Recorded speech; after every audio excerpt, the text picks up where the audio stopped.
Mang Ben? Mang Ben?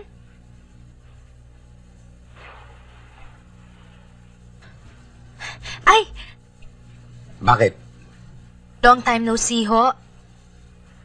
Akala ko nakakita ka na ibang panideryang nagtitinda ng mas malalaking tinapay kaya hindi ka na napupunta dito eh. Kumusta na ho kayo, Mang Ben? Bakit? Nas ka ba?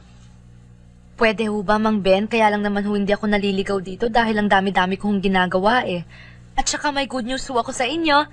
Naglilihin na ho ako. Oh! Kita nyo? Bagay naman pala sa inyong nakangiti eh. Ewan ko nga ba kung bakit pinauuso niyo pang si Mamot eh. Cecil, halika sa loob. Bakit ho? Halika. Bakit ho? Halika. Sige, upo ka, upo ka. Upo ka rin, birthday ngayon ng anak ko eh. Talaga ho? Ilang taon na ho siya? Magsasampung taon na sana kung buhay pa siya. Sana, nakilala mo anak ko. Lalo na yung asawa ko. Masayang tao rin yun eh. Tawa ng tawa, mabungis-ngis magkakasundo kayo. Ito retrato nila eh. Madalas kang tinatanong ko sa akin sarili. Bakit sila pa kinuha ng Diyos? Marami namang masasamang tao yan. Bakit hindi pa sila kinuha?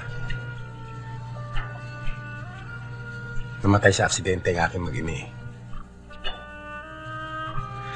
Ako naman, naghihintay na lang ako ng panahon para magkasama-sama kami. Huwag naman ako. Takot ako. Ang hindi ko maipaliwanag. Bakit ganito? Para bang napakalaki ng kasalanan ko na pinagbabayaran. Mang Ben, nasasaktan pa rin ho sila hanggang ngayon kapag nakikita nila kayong ganyan, malungkot. Wala naman hong ibang taong makakatulong sa inyo kundi ang inyong sarili eh. May lunas pa ba ang kalungkutan? Kaya nga ho ginawa ng Diyos ang kaibigan eh.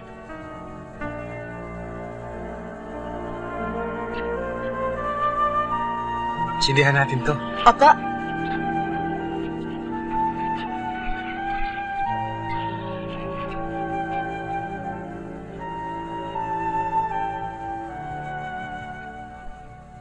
Mga kailan nyo naman ako mababayaran? Hindi lang ho namin masiguro, Miss Amor. Nasira ho kasi ang budget namin dahil kinailangan kong bumili ng mga pampalakas para sa baby.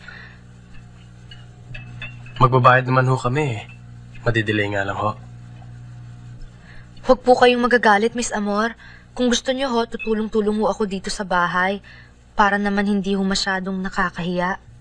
Hindi naman sa ganon. May tiwala naman ako sa inyo eh.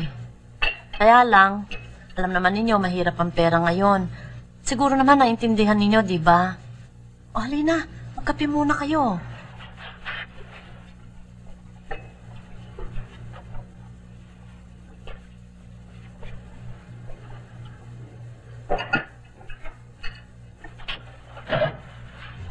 Ito ba kakanin ko? Miski pusa, tatanggihan yan eh.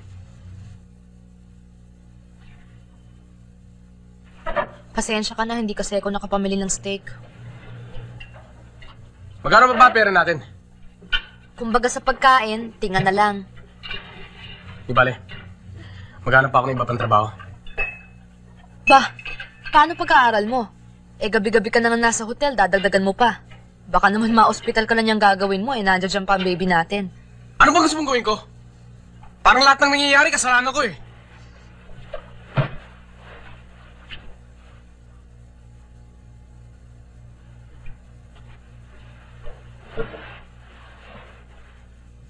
Payagan mo na akong magtrabaho.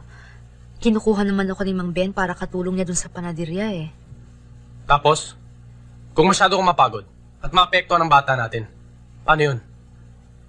Sapat na ba ang ibabayad sa'yo sa panaderya para bayaran ang gagastusin sa ospital?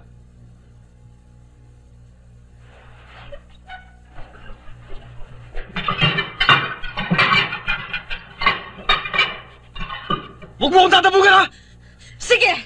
Ituloy mo! Basagin mo! Ito pa! Tuloy-tuloy mo! Sige lahat yan!